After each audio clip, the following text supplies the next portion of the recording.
Ça y est, c'est l'automne, les feuilles commencent à tomber, la nature commence à revêtir de nouvelles couleurs. Alors forcément, il fait un peu plus froid, on commence à avoir besoin de se couvrir.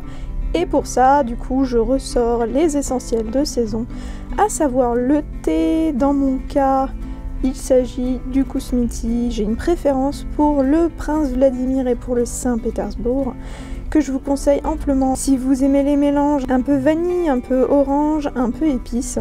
On laisse infuser 5 minutes et bien évidemment on n'oublie pas le petit miel de thym de préférence, histoire de rajouter une petite touche antiseptique pour se prémunir de tous les petits microbes qui arrivent avec également la saison, bien malheureusement.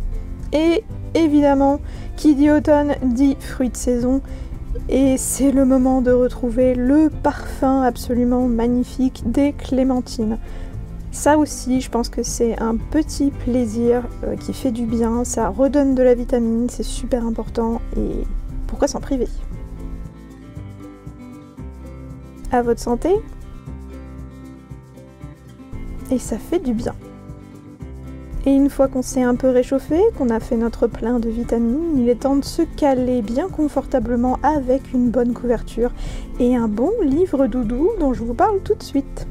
Coucou tout le monde, je vous retrouve aujourd'hui pour vous parler d'un livre qu'à mon avis vous allez voir un peu partout passer sur internet et dans les librairies, et donc il s'agit du nouveau livre de Marie Lopez alias Enjoy Phoenix, qui ne la connaît pas encore, et qui s'intitule Carnet de route. Marie, forcément vous en avez tous entendu parler si vous ne vivez pas dans une cave et si vous êtes habitué des réseaux sociaux et notamment de YouTube, qui ne la connaît pas encore. Elle avait sorti son tout premier livre qui n'était pas une fiction mais qui était plus un livre de conseils pour les adolescents l'année dernière, et donc qui s'intitulait #EnjoyMarie, que je n'avais pas lu parce que ce n'était pas trop mon style de lecture. Je ne suis clairement pas la cible parce que ça fait bien longtemps que je ne suis plus adolescente. Et d'ailleurs, au passage, lorsque j'avais rencontré Marie il y a quelques mois chez YouTube, elle m'avait quelque peu teasé parce que justement j'avais pas lu son livre et que je lui avais dit que forcément pour son prochain bouquin, puisqu'elle nous en avait un peu parlé en exclusivité, en off, qui allait être une fiction, pour le coup ça m'intéressait beaucoup plus. Et c'est désormais chose faite puisque je me suis précipitée le premier jour de sa sortie pour aller donc en librairie découvrir son nouveau roman, puisqu'il s'agit d'un roman, c'est une fiction. Eh bien ma foi, je l'ai littéralement dévoré et ça se lit extrêmement bien. J'ai été vraiment très surprise par le style d'écriture de Marie et par aussi l'idée originale de ce livre. Et je vous en parle tout de suite. Alors là, je vais vous demander d'oublier tout ce que vous avez entendu dire sur le précédent livre de Marie, parce qu'il y a eu un énorme déferlement de haine, de bashing, notamment dans le monde de l'édition sur ce premier bouquin. Je peux pas juger parce que je ne l'ai pas lu. Néanmoins, il y a eu des choses qui se sont dites, pas forcément sur le contenu du livre, mais après sur la légitimité de Marie à écrire un bouquin. Et là, pour le coup, j'y reviendrai à la fin de cette vidéo. Je vais donc juste vous demander de faire abstraction de tout ce que vous avez entendu, de tous les a priori que vous auriez par rapport à Marie. Prenez-la comme la chronique d'un livre dont vous n'auriez jamais entendu parler et que je vous présenterai. Et ensuite, faites-vous votre idée.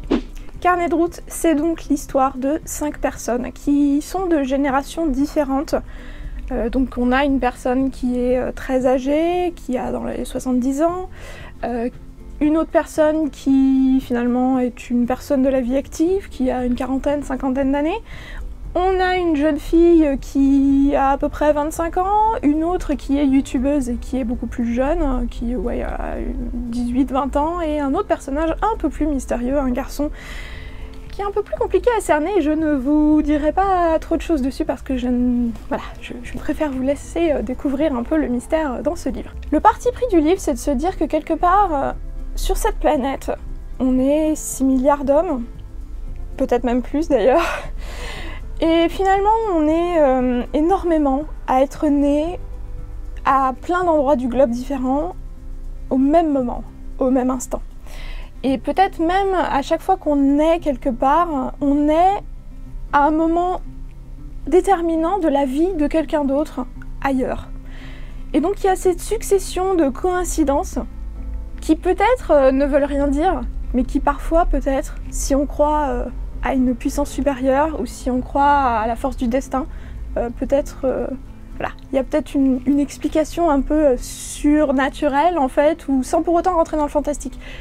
Voilà, c'est vraiment un appel à une réflexion plus profonde, et c'est en ça que j'ai vraiment trouvé ça très très poétique. Donc Marie prend le parti de créer ses personnages, et chaque personnage en fait a un lien, je vais pas dire cosmique, mais a un lien parce qu'il est né à un moment de la vie particulièrement crucial d'un autre personnage. Voilà. Et tous ces personnages vont se retrouver dans le cadre en apparence anodin d'une école de conduite, parce qu'ils vont décider de prendre des cours de conduite et de passer leur permis.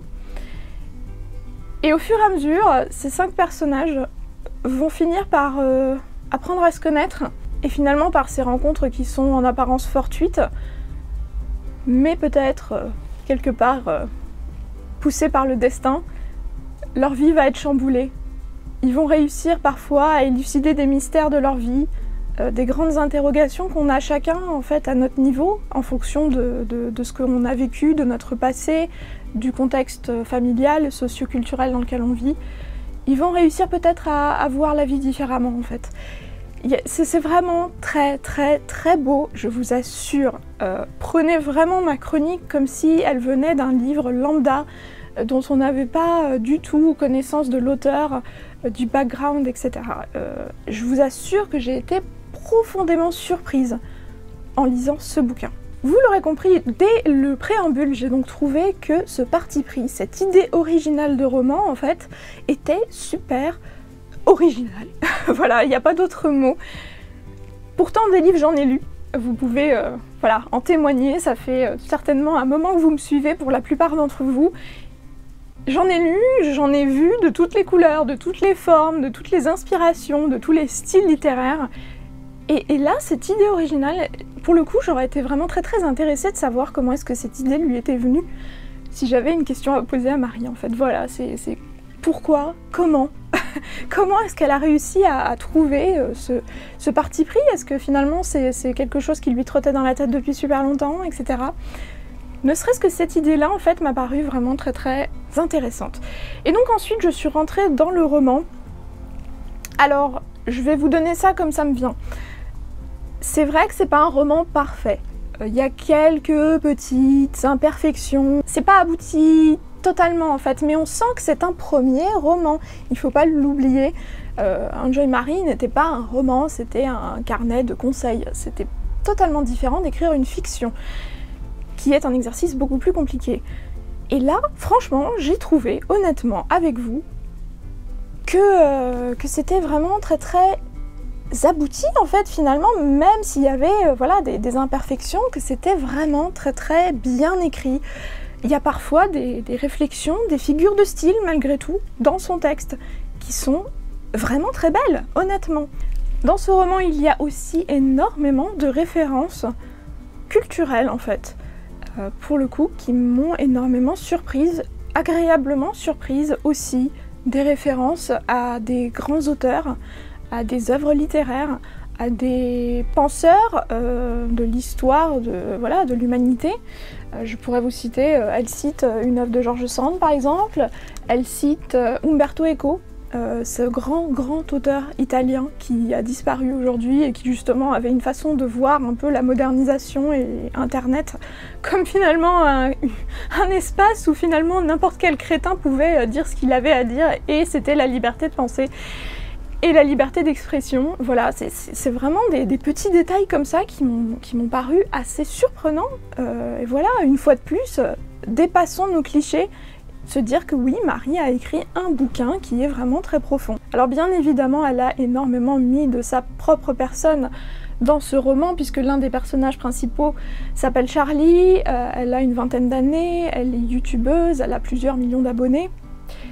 Et vous comprenez aussi que finalement, enfin je suppose aussi, hein, mais je pense que en fait ça a été aussi une façon pour Marie de faire passer quelques messages sur les interrogations finalement qu'elle a quand elle est toute seule chez elle, quand elle éteint la lumière, j'ai envie de dire, quand elle n'est plus en représentation par rapport aux réseaux sociaux, par rapport à sa caméra, par rapport aux événements, etc.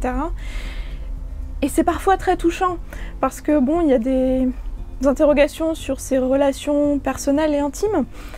Finalement, comment faire confiance, se demander si les personnes qui viennent vers elle sont vraiment des personnes qui sont intéressées à elle-même ou qui sont intéressées aux intérêts qu'elle pourrait tirer d'elle.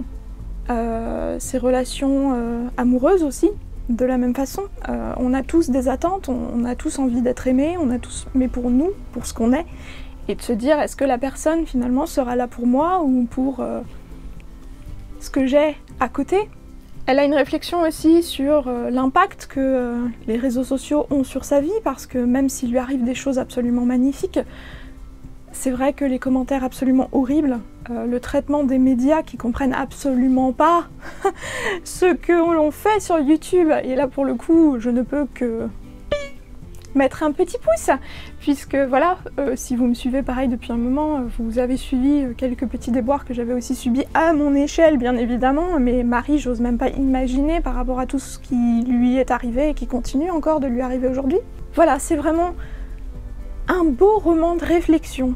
Et je pense qu'en le lisant, vous allez découvrir une facette de Marie que vous ne pensiez pas connaître, même si elle vlogue beaucoup, même si elle fait part de sa vie et de ses réflexions sur les réseaux, que ce soit Instagram, Snapchat, etc.